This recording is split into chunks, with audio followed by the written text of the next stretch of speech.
Matter है, charge के आधार पे जो मैटर है उस मैटर को कितने कैटेगरी में बांटा गया ये हम देखेंगे। तो चार्ज के आधार पे बेसिकली मैटर को बांटा तो गया है 4 कैटेगरी में, लेकिन हमें जो पढ़ना है यहाँ पे उसकी 2 कैटेगरी मेनली पढ़नी है और 2 जो है वो बाद में पढ़ना है। तो मुख्यतः मेनली चार्ज के आधार पे जो हमारे आसपास की चीजें हैं, जो मैटर है, अर्थ पे जो मैटर पाया जाता है, उस मैटर को 2 कैटेगरी में बांटा गया है और उस कैटेगरी का नाम है कंडक्टर एंड इंसुलेटर। तो आज जो हम चर्चा करेंगे, पहले कंडक्टर और इंसुलेटर की चर्चा करेंगे। तो conductor and insulator, conductor and insulator. तो कंडक्टर किसको बोला गया? तो कंडक्टर जो है, कंडक्टर उस मटेरियल, कंडक्टर की कैटेगरी में उस मटेरियल को रखा गया जिस मटेरियल में चार्ज का फ्लो जो है वो इजीली हो सके, आसानी से हो सके।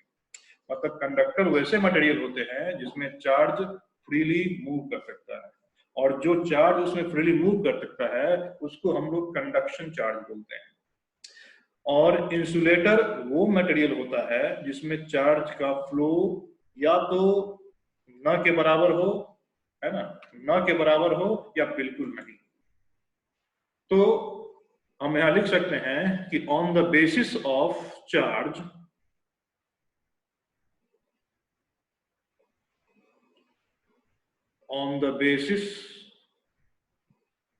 on the basis of charge, materials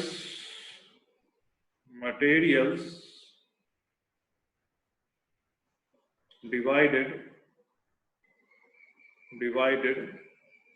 in 2 category,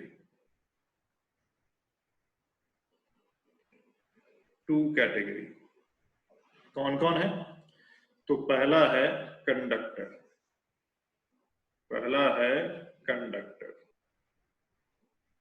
तो कंडक्टर किसको बोला गया? तो कंडक्टर में कहेंगे वो materials which allow charges to flow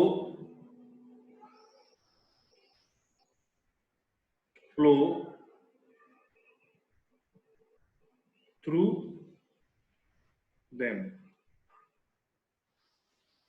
them are called conductor,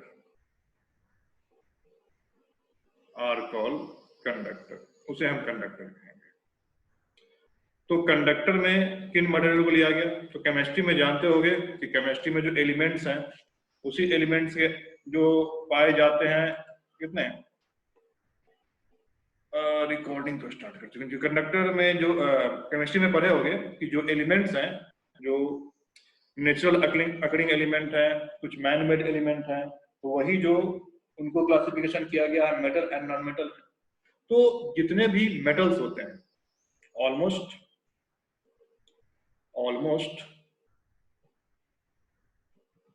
all metal, इसको हम कहेंगे कंडक्टर। एंड कुछ नॉन मेटल्स, है ना, नॉन मेटल्स में भी कुछ आते हैं, सम नॉन मेटल्स, या फिर नॉन मेटल को इस स्टेज पे रहने दो, नॉन मेटल को इस स्टेज पे छोड़ दो, रहने दो। नॉन मेटल्स में भी कुछ आता है, जैसे ग्रेफाइट वगैरह हो गया, वो भी जो होता है ना, वो भी कंडक्टर कैटेगरी में आता है, लेकिन वो हायर लेवल पे बताया जाता है, तो इसको रहने दो। तो ऑलमोस्ट ऑल मेटल जो है वो सारे के सारे क्या होते हैं? वो सारे के सारे होते हैं कंडक्टर।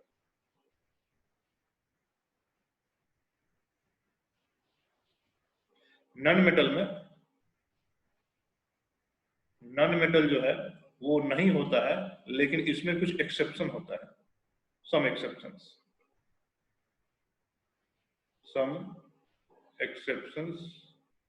होते हैं, जैसे एग्जाम्पल के तौर पे हो गया ग्रेफाइट। ठीक है, तो ये कंडक्टर हो गया। इंसुलेटर क्या होगा? तो इंसुलेटर वो होगा जिसके थ्रू चार्ज का फ्लो बिल्कुल नहीं हो सकता या बिल्कुल नेग्लिजिबल होगा। तो एक हो गया इंसुलेटर। इंसुलेटर इसको कहेंगे material, material which do not allow charges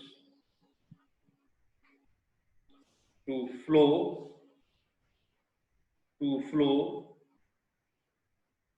through them are called insulator, insulators। और इसमें मेनली जो होता है नॉन मेटल्स होता है। इंसुलेटर का एक नाम डाइइलेक्ट्रिक भी होता है। इंसुलेटर का एक नाम डाइइलेक्ट्रिक भी होता है। तो जितने ही मेटल्स होंगे वो सारे मेटल जो होंगे वो होंगे कंडक्टर कैटेगरी में आएंगे, और जो नॉन मेटल होंगे वो इंसुलेटर कैटेगरी में आएंगे। अब इसके अलावा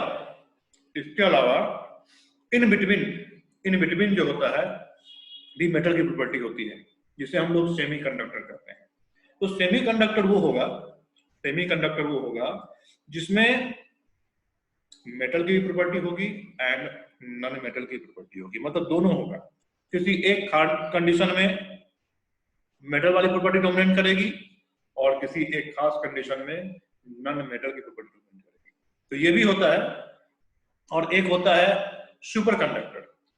सुपर कंडक्टर जो होता है वो एक पर्टिकुलर टेम्परेचर तक, सुपर कंडक्टर एक पर्टिकुलर टेम्परेचर तक बिल्कुल इंसुलेटर की तरह बिहेव करता है, मतलब कोई भी चार्ज का फ्लो अलाउ नहीं होता है, लेकिन एक पर्टिकुलर टेम्परेचर के बाद वो परफेक्टली कंडक्टर बन जाता है, मतलब उसमें जितने भी मूविंग चार्ज पार्टिकल है, जितने भी उसमें इलेक्ट्रॉन है, सब के सब थ्रू आउट मूव करना शुरू कर देते हैं।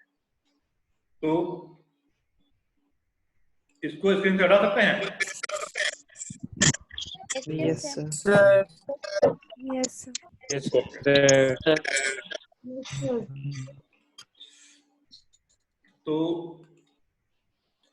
ये जो सेमी कंडक्टर है, सेमी कंडक्टर ये होता है property of metal as well as non-metal, both hold करते हैं, both hold by it। और एक होता है super conductor.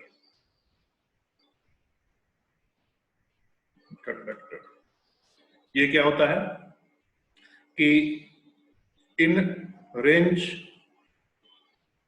of certain temperature it behaves as perfectly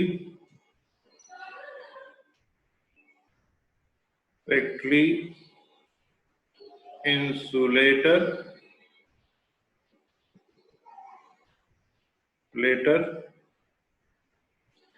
and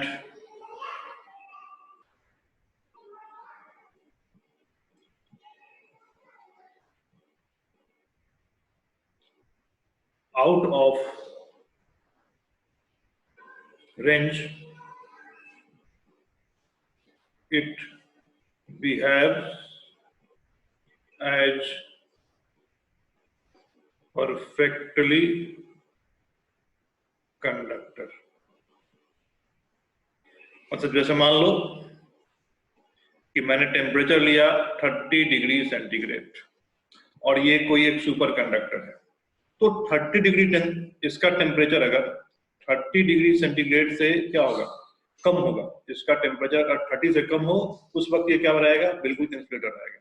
30 से कम में क्या रहेगा, इंसुलेटर रहेगा, इंसुलेटर। लेकिन जैसे ही 30 या 30 से ऊपर आ जाए ये बन जाएगा परफेक्टली कंडक्टर।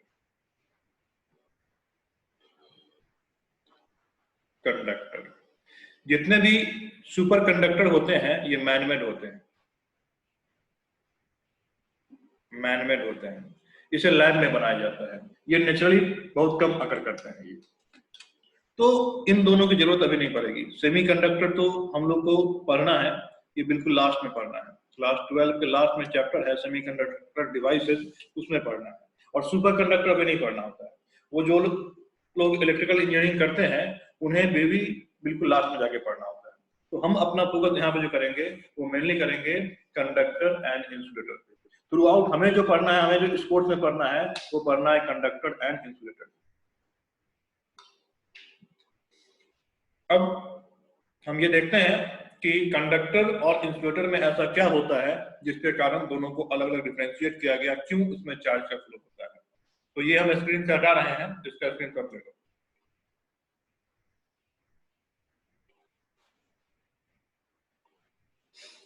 तो देखो होता क्या है, मान लो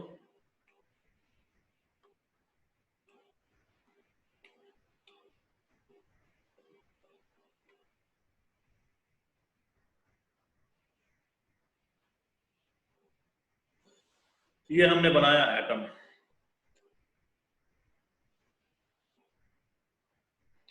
ये हमने बनाया क्या है, ये है एटम, और इसके अंदर क्या है, ये है न्यूक्लियस।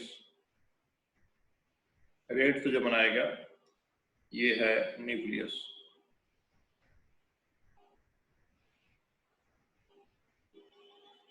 न्यूक्लियस एंड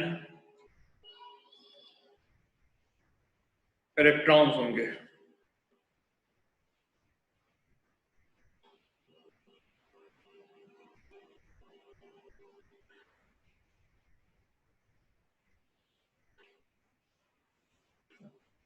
इलेक्ट्रॉन्स,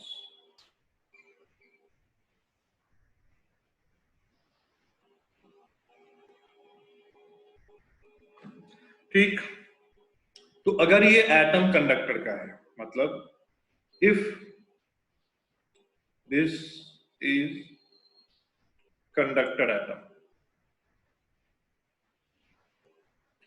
तो क्या होगा, देखो ये जो न्यूक्लियस है, तो न्यूक्लियस में क्या होगा, न्यूक्लियस में यहाँ पे प्रोटॉन्स होंगे, न्यूक्लियस में यहाँ पे प्रोटॉन्स होंगे, न्यूट्रॉन्स होंगे। न्यूट्रॉन पे कोई चार्ज नहीं होता, न्यूट्रॉन पे चार्ज 0 होता है ना, और प्रोटॉन पे चार्ज +1 होता है, और इलेक्ट्रॉन पे चार्ज -1 होता है। मतलब इस सब पे -1 चार्ज होगा, इस सब पे -1 चार्ज होगा, और प्रोटॉन पे कितना होगा, +1 चार्ज होगा।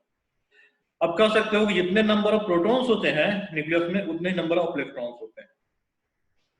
अब हम जानते हैं, एक्सपेरिमेंटली देख चुके हैं कि प्लस और माइनस के बीच में क्या होता है, फोर्स ऑफ अट्रैक्शन होता है।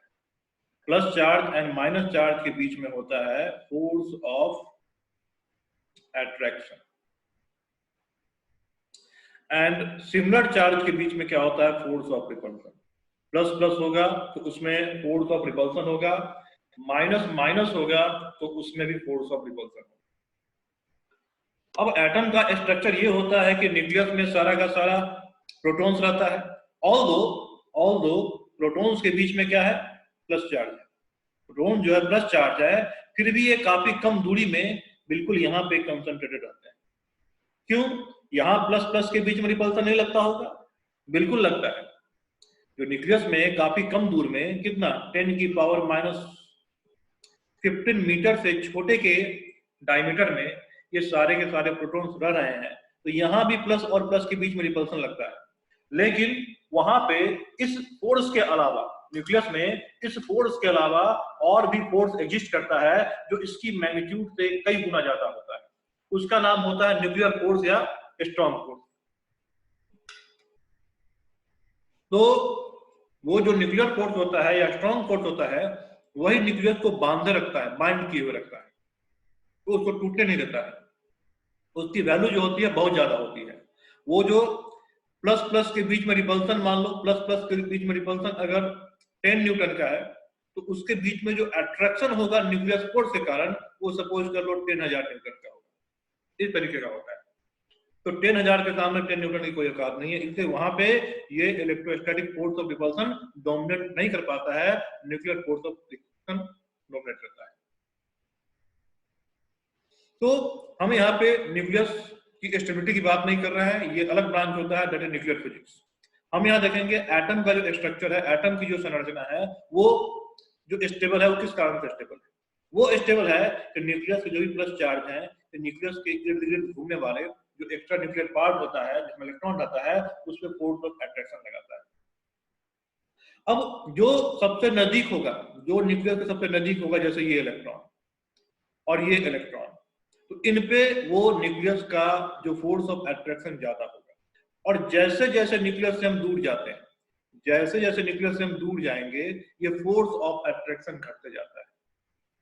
और ये और भी बातों पर निर्भर करता है, केमिकल बॉन्डिंग चैप्टर पढ़ोगे इसमें, है ना, न्यूक्लियर सिल्डिंग होता है, चार्ज सिल्डिंग होता है, उसका भी इफेक्ट होता है, और बहुत सारे इफेक्ट होते हैं। तो अलग अलग का जो अलग अलग मैटर का जो एटम होता है, उसमें ये न्यूक्लियर फोर्स जो होता है वो अलग अलग तरीके से करता है। किसी एटम में ये न्यूक्लियर फोर्स काफी स्ट्रांग होता है और किसी एटम में काफी वीक होता है। तो ये पाया गया कि जितने भी कंडक्टर्स होते हैं, उन कंडक्टर में जैसे जैसे न्यूक्लियस से दूर जाते हैं, इस फोर्स में जो ड्रॉप आता है, इस फोर्स में जो कमी आती है, वो ज्यादा आता है। इसका मतलब ये जो न्यूक्लियस के बाहर इलेक्ट्रॉन्स होगा, जो आउटर मोस्ट सेल में इलेक्ट्रॉन होगा, इस इलेक्ट्रॉन पे वो जो फोर्स ऑफ अट्रैक्शन है वो कम लगता है, जिसके कारण इस न्यूक्लियस के जो एटम के आउटर मोस्ट सेल में रहने वाले इलेक्ट्रॉन्स है, वो इससे लूजली बॉन्डेड होते हैं। तो ये सारे इलेक्ट्रॉन जो है, ये कहो कि लूजली बॉन्डेड है। और इस लूजली बाउंडेशन के कारण ये कभी अपने एटम में, कभी बगल वाले एटम में, और इस तरह पूरे मटेरियल में थ्रू आउट क्या कर रहे होते हैं, घूम रहे होते हैं। अगर कंडक्टर का एटम है तो उसके साथ ये बिहेवियर होगा, लेकिन अगर ये इंसुलेटर का एटम है तो उसमें क्या होता है कि चाहे इनर मोस्ट सेल का इलेक्ट्रॉन हो या आउटर मोस्ट सेल का इलेक्ट्रॉन हो, सब पे न्यूक्लियस का जो फोर्स ऑफ अट्रैक्शन होता है वो काफी स्ट्रॉन्ग होता है। मतलब जो भी इलेक्ट्रॉन्स है अपने पेरेंट एटम से काफी स्ट्रांगली बॉन्डेड होता है, इस कारण वो अपने पेरेंट एटम को छोड़ के नहीं बाहर जा सकता है। तो यही कारण होता है कि इंसुलेटर में कोई भी चार्ज या बिल्कुल निग्लिजिबल चार्ज फ्री होता है थ्रू आउट एटम मूव करने के लिए, लेकिन कंडक्टर में बहुत सारा चार्ज होता है जो कि थ्रू आउट मूव कर सकता है मटेरियल में, और इलेक्ट्रॉन मूव कर सकता है। और इलेक्ट्रॉन पे कितना चार्ज होता है, वो होता है -1 चार्ज। अब इसका मतलब कोई मटेरियल है, उसी मटेरियल का मान लो ये एटम होगा जिसका मैग्नीफाई व्यू देख रहे होंगे, तो इस मटेरियल में तो लाखों करोड़ों अरबों एटम्स होंगे, और सपोज कर लो कि जितने भी एटम है उसमें अगर हर एक एटम पर एटम एक इलेक्ट्रॉन या 2 इलेक्ट्रॉन भी ऐसा हो गया जो कि फ्रीली मूव कर सकता है, तो उस कंडक्टर में huge amount of free charge move करते हैं। और यही जो huge amount of free charge move करता है, यही रिस्पॉन्सिबल होता है चार्ज के फ्लो का। इसलिए हम कहते हैं कि कंडक्टर जो है वो चार्ज का फ्लो अलाउ करता है, और इंसुलेटर जो है वो चार्ज का फ्लो अलाउ नहीं करता है।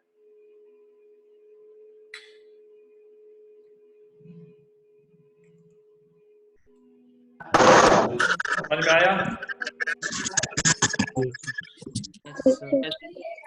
Yes, sir.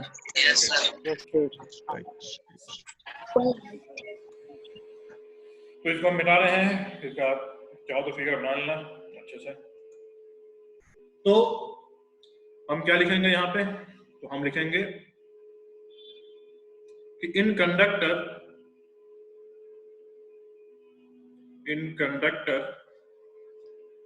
atoms, in conductor atoms, electrons of its outer most shell are loosely bonded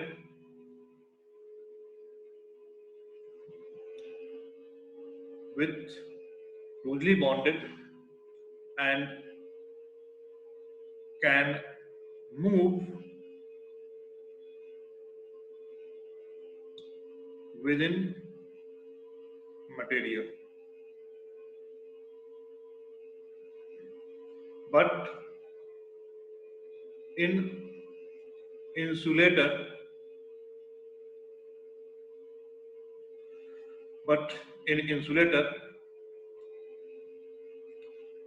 there no such free electrons present.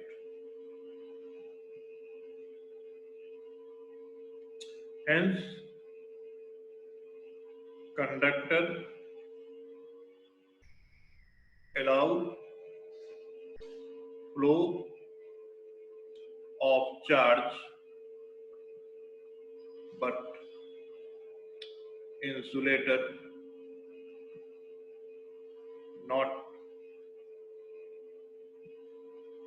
allow movement of charge.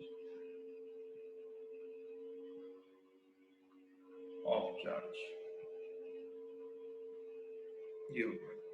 इसका मतलब कंडक्टर पे अगर कोई चार्ज नहीं भी डाला जाए तो उस कंडक्टर में चार्ज का क्या हो रहा है, रैंडम मूवमेंट, रैंडम मोशन हो रहा होता है, और इसीलिए कंडक्टर जो है हमारे लिए थोड़ा खास हो जाता है।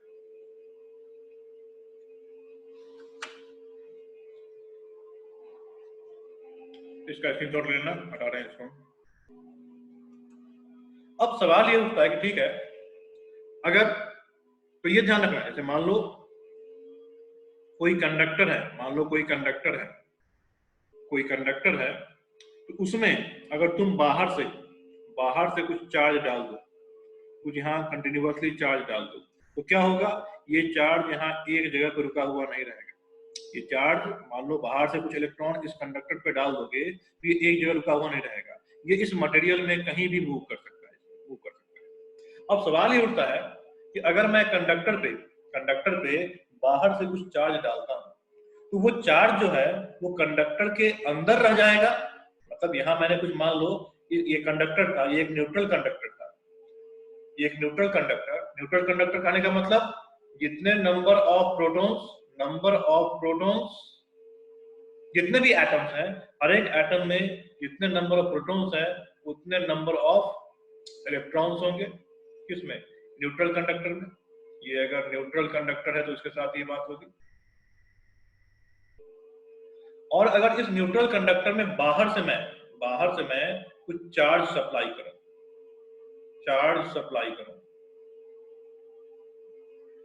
तो ये चार्ज जो है ये कहां रहेगा? ये कंडक्टर का जो मैटर है अंदर उसमें रहेगा या कंडक्टर के सरफेस पे रहेगा? जो कंडक्टर है उसके वॉल्यूम में रहेगा कि उसके सरफेस पे रहेगा? सरफेस पे। सब लोग समझ में आ रहा है? सरफेस पे क्यों रहेगा? देखो, हम कोई भी कंडक्टर हो उस पे अगर हम चार्ज डालें, चाहे पॉजिटिव चार्ज डालें या नेगेटिव चार्ज डालें, जो भी एक्स्ट्रा चार्ज हम डालेंगे वो कंडक्टर के सरफेस पे आकर रहेगा। क्यों रहेगा? समझ लो कि सपोज करो ये कंडक्टर था, इस कंडक्टर पे मैंने एक इलेक्ट्रॉन लिया और अपने हाथों से इसको यहाँ पे प्लेस कर दिया। ठीक है, अब ये अकेला इलेक्ट्रॉन, देखो इसमें और भी प्रोटॉन इलेक्ट्रॉन होंगे तो वो तो उसके एटम्स का होगा, वो उसके अंदर घूम रहा होगा, किसी एक के साथ गया, किसी एक से फिर जंप मार के चला गया। ये जो एक्स्ट्रा इलेक्ट्रॉन मैंने डाला है, मतलब इस कंडक्टर पे अब एक नेगेटिव चार्ज, ठीक है, तो ये कहीं भी घूम सकता है। अब जैसे ही इस कंडक्टर पे मैं दूसरा इलेक्ट्रॉन डालूंगा, मान लो मैंने यहाँ डाल दिया, तो क्या होगा? ये इलेक्ट्रॉन है, इस पे नेगेटिव चार्ज, ये इलेक्ट्रॉन है, ये इस पे नेगेटिव चार्ज। अब निगेटिव के बीच में क्या होगा? निगेटिव के बीच में होगा रिपल्सन। रिपल्सन होने के कारण दोनों इलेक्ट्रॉन चाहेगा इस कंडक्टर में जो भी इसको जगह मिला हुआ है, उस जगह में जो वॉल्यूम मिला हुआ है, उस वॉल्यूम में रिपल्सन के कारण जितनी मैक्सिमम से मैक्सिमम दूरी पे रहना चाहता रह जाएगा। तो मैक्सिमम से मैक्सिमम दूरी पे कैसे रहेगा कि कुछ समय के बाद ये इलेक्ट्रॉन जैसे भी रहेंगे, जहां भी घूम रहे होंगे, ये दोनों डायमेट्रिकली अपोजिट पॉइंट पे आ जाएंगे, क्योंकि वही सबसे मैक्सिमम से मैक्सिमम दूरी पे होगा, और डायमेट्रिकली अपोजिट पॉइंट पे आएगा तो ये सरफेस पे आ जाएगा। इस तरह हम एक के बाद एक जितने भी इस पे मान लो नेगेटिव चार्ज डालते जाएं, सब नेगेटिव चार्ज एक दूसरे से मैक्सिमम दूरी पर रहना चाहेगा, और इस कारण से वो कंडक्टर के वॉल्यूम में नहीं रहेगा, कंडक्टर के अंदर जो मटेरियल उसमें नहीं रहेगा, वो कहाँ जाएगा, वो उसके सरफेस पे आ जाएगा। इस चीज को ध्यान रखना है कि अगर एक मैं सिंगल कंडक्टर लेता हूं, अगर एक मैं सिंगल कंडक्टर लेता हूं, तो उस कंडक्टर में जो अगर एक्स्ट्रा चार्ज है, तो वो एक्स्ट्रा चार्ज जो है, वो एक्स्ट्रा चार्ज कंडक्टर के सरफेस पे रहता है, कंडक्टर के वॉल्यूम में नहीं रहता है। सरफेस पे क्यों रहता है? क्योंकि जो भी हम चार्ज डालेंगे, या तो प्लस प्लस डालेंगे या माइनस माइनस डालेंगे। ये नहीं कि प्लस माइनस डाल दिया, एक प्लस डाल दिया एक माइनस डाल दिया, ये काम नहीं करना है, क्योंकि एक प्लस डाला एक माइनस डाला तो इसमें कोई चार्ज ही नहीं है, क्योंकि प्लस चार्ज और माइनस चार्ज का नेट चार्ज कितना, जीरो हो जाएगा। तो या तो हम प्लस चार्ज डालेंगे या माइनस चार्ज डालेंगे। तो जब भी हम सिमिलर तरह का चार्ज डालेंगे, जब भी हम सिमिलर तरह का चार्ज डालेंगे, वो सारे के सारे चार्ज जो हैं कंडक्टर की सरफेस पे ही रिसाइड करेंगे, वहीं पे आएंगे। ठीक है, तो इस पॉइंट को लिखना है कि क्या कि charge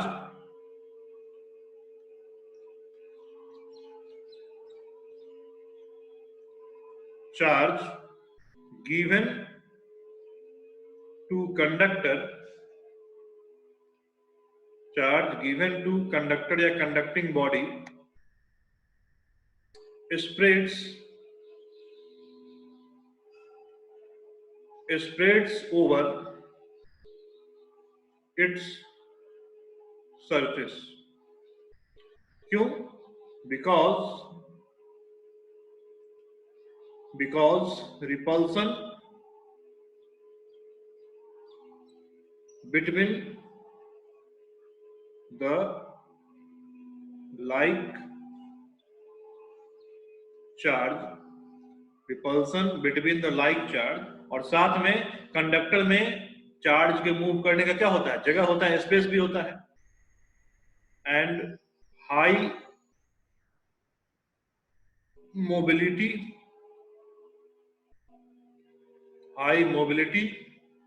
of charge carrier in it किया जाएगा। इसका मतलब अगर कोई कंडक्टर है, ये कंडक्टर है, इस पे हमने क्या कर दिया, मान लो यहां से लाके माइनस माइनस चार्ज इस जगह पे लेके डाल दिया, तो कुछ समय के बाद जो होगा, ये कंडक्टर और ये माइनस चार्ज इसके सरफेस पे क्या हो जाएगा, डिस्ट्रीब्यूट हो जाएगा। अब एक ही ध्यान रखना यहाँ पे, अगर ये सिमेट्रिकल कंडक्टर, अगर ये कंडक्टर क्या है, ये सिमेट्रिकल है, इफ कंडक्टर इज सिमेट्रिकल मतलब सिमेट्रिकल एंड यूनिफॉर्म। ठीक है, जैसे मान लो स्फीयर के शेप का होगा, है ना, क्यूब के शेप का होगा, इस तरह की सिमेट्री होगी, देन चार्ज डिस्ट्रीब्यूशन जो होगा, चार्ज डिस्ट्रीब्यूशन यूनिफॉर्म होगा। यूनिफॉर्म मतलब कोई भी एक एरिया तुम यहां से उठा लो, कोई भी एक एरिया, यूनिट एरिया उठा लो, उस यूनिट एरिया में मान लो अगर 10 चार्ज है, 10 इलेक्ट्रॉन है, मान लो मैंने यहां से एक यूनिट एरिया उठा लिया, उस यूनिट एरिया में मुझे 10 इलेक्ट्रॉन मिले, तो वही यूनिट कोई भी दूसरा यूनिट एरिया उठा लेंगे, यहां से उठा लेंगे चाहे यहां से उठा लेंगे, यहां भी मुझे क्या मिलेगा, 10 इलेक्ट्रॉन ही मिलेगा। तो ये चार्ज का यूनिफॉर्म डिस्ट्रीब्यूशन होता है। लेकिन अगर if conductor is non-uniform, non-uniform. Then charge density,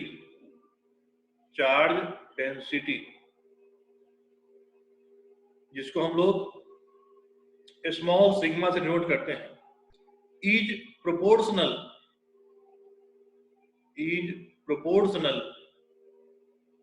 to radius of curvature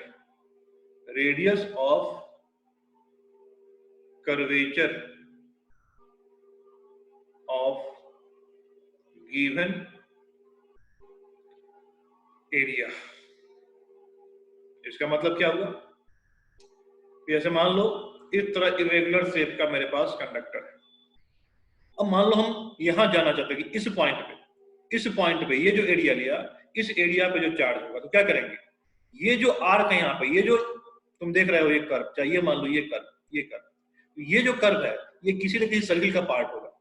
इससे मिलता जुलता मान लो इस तरीके से मैंने सर्किल यहाँ पे बना लिया, इस तरीके से बना लिया। इस सर्किल का जो रेडियस होगा, इस सर्किल का रेडियस, कौन सा सर्किल? जिस सर्किल का पार्ट ये एरिया माना जाएगा, सॉरी ये लाइन माना जाएगा, या जिस स्फीयर का पार्ट ये एरिया माना जाएगा, उसी को हम बोलेंगे इसका रेडियस ऑफ कर्वेचर। तो देख सकते हो जहां पे उतना शार्प टर्न नहीं होगा, वहां पे जो सर्किल बनेगा या उसके कॉरस्पॉन्डिंग स्फीयर बनेगा, उसका रेडियस ज्यादा होगा। लेकिन जहां पे शार्प टर्न, जैसे इस पॉइंट की बात कर लो, इस पॉइंट पे तो यहाँ शार्प है, जहां पे शार्प होगा वहां पे रेडियस क्या हो जाएगा? वहां पे सर्किल क्या बनेगा? छोटा बनेगा, और वहां पे रेडियस क्या हो जाएगा? छोटा हो जाएगा। ये RC1 और RC2 ले लेते हैं, तो RC1 स्मॉलर देन RC2 होगा। तो यहाँ पे चार्ज की डेंसिटी क्या होगी? ज्यादा होगी, और यहाँ पे चार्ज की डेंसिटी कम होगी। चलो नेक्स्ट सेशन में लॉगिन करो, ये खत्म हो गया, आगे बताते हैं इसको। ये समझ में आया ना? ठीक है, नेक्स्ट में लॉगिन करो, ये होने वाला है।